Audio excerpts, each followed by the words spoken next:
مهربان.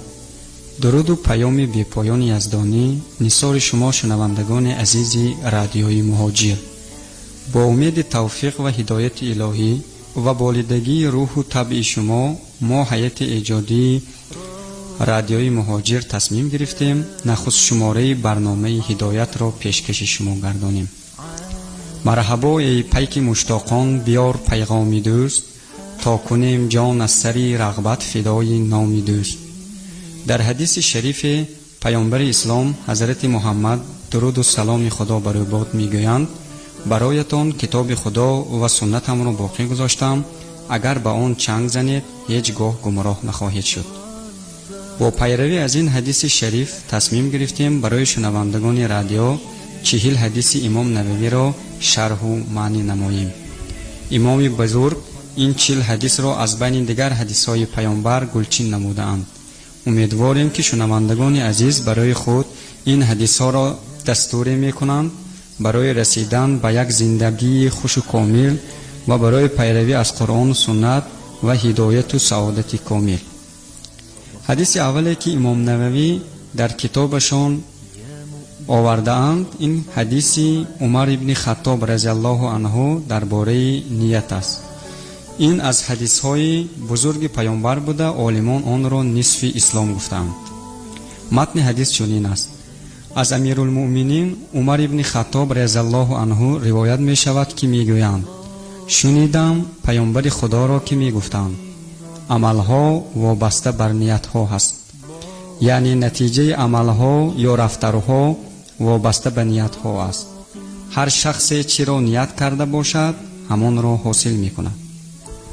کسی که هجرتش به سوی پروردگار و پیامبر باشد پس هجرتش به سوی پروردگار و پیامبر است، و کدامی که هجرتش برای کسب مسائل دنیایی است و یا به سوی زنی که خانه‌دار شدنی است هجرتش برای آن است که هجرت کرده است. حدیث از سوی امام بخاری و امام مسلم روایت شده است. زمانی که مسلمانان نتوانستند در مکه از دست مشرکان عبادت الله را بجا آورند و مشرکان قصد نابودی پیامبر را کردند، پیامبر از مکه مکرمه به مدینه منوره هجرت نمودند. همراهشان دیگر مسلمانان نیست که به خاطر عبادت پروردگار جبر می‌دیدند ترک مکه به قصد مدینه کردند، اما بودند انسان‌هایی که به خاطر بهبودی زندگانی یا مسائل شخصی ترک مکه کردند. آن ثوابی که مهاجرین به خاطر رضایت الله یا پیامبر برای هجرت دریافتند در نمی‌یابند. سبب پیدایش حدیث چنین است که در معجم کبیر آمده است که ابن مسعود گفت: در بین ما نفری بود که خواست با زنی با نام قیس خانه‌دار شود، اما او تا زمانی که این مرد به مدینه نآمد به خانه‌دار شوی راضی نشد. پس این مرد به مدینه هجرت کرد و آنها خانه‌دار شدند. از این رو این مرد رو مهاجری قیس می گفتند. یعنی نیت در اسلام چیزی مهمترین است. باید در عبادت، در نماز، در طهارت، در عملهای خیر نیت انسان خالص برای رضایت پروردگار باشد. عبدالله ابن مبارک میگویند عملهای خرد و ناچیزی هست که نیت این عملها را بزرگ میگرداند، اما عملهای بزرگی هستند که نیت آنها را ناچیز میگردانند اگر مثل کوه احد بزرگ باشد. از این رو شخص مسلمان را میباید در هر عملش هر روز نیتش را خالص کند. گذاشتن ریش، نمازی با خشوع در مسجد، سخاوت، صدقه باید نه برای نمایش برای مردم تا آدمان گویند که ما چه خیلی انسان خدا ترس و سخاوتمندیم، بلکه برای رضایت پروردگار باشد. صوفیان ثوری میگویند برای معالجه یگان چیز اینقدر عذاب نکشیده ام به مثل معالجه نیت. دو شخص در یک صف در یک وقت یک نماز میخوانند، نیتشان از یکدیگر فرق میکند، عملشان خرد و بزرگ میشود. یا مثال میآورند دو نفر تا بیگاه از ناعلاجی گرسنه میگردند، یعنی یکی نیت روزه میکند، دومی نیت روزه نمیکند و اولی که نیت روزه کرده بود ثواب روزه میگیرد و دومی که نیت نکرده بود اون نیت را صاحب نمیشود.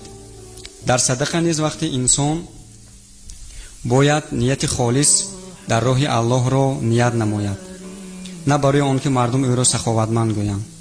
паёмбар мегӯянд, садақае ки дасти рост мекунад, дасти чап бояд надонад.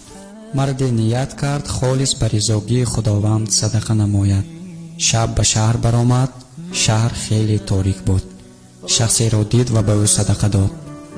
субҳ овозе паҳн шуд ки шаби гузашта касе ба дӯст хайр кардааст. ин овоза ба мард расид, ғамгин шуд, ба худ гуфт, парвардигаро, нияти ман холис ба ризогии ту буд, чаро садақаам ба ҷояш нарафт? шаби дуввум низ ба шаҳр баромад, то аз нав садақа намояд. занеро дид ва ба ӯ садақа дод. субҳ овоза шуд ки касе ба фоҳиша садақа додааст. мард инро шунид, ҳайрон монд. шаби саввум низ ба шаҳр баромад ва ба марди дигаре садақа дод. субҳи дигар боз мардуми шаҳр гуфтанд, касе имшаб ба марди сарватманде садақа додааст. ин шахс ғамгин ва ҳайрон монд, гуфт, парвардигаро, нияти ман холис буд, чаро чунин шуд? нидо омад, марди аввале ки хайр кардӣ дузд буд, ҳамон шаб дуздӣ накард. шаби дуввум ба зане хайр кардӣ, фоҳиша буд, ҳамон шаб зино накард ва ба хонааш рафт. шаби саввум марди сарватманде буд, фаҳмид ки садақа ҳаст ва одати садақа кардан пайдо кард. ҳамеша нияти холис ва нек дошта бошед, то ба мақсадҳои некии динӣ ва дунявӣ берасед. шунавандагони азиз, бо умеди дуо ва хонаободии шумо, банда шореҳи барномаи ҳидоят Хусрави Атавулло бо шумо худоҳофизӣ мекунам. то барномаҳои дигари радиои Муҳоҷир дар паноҳи худованди маннон бимонед.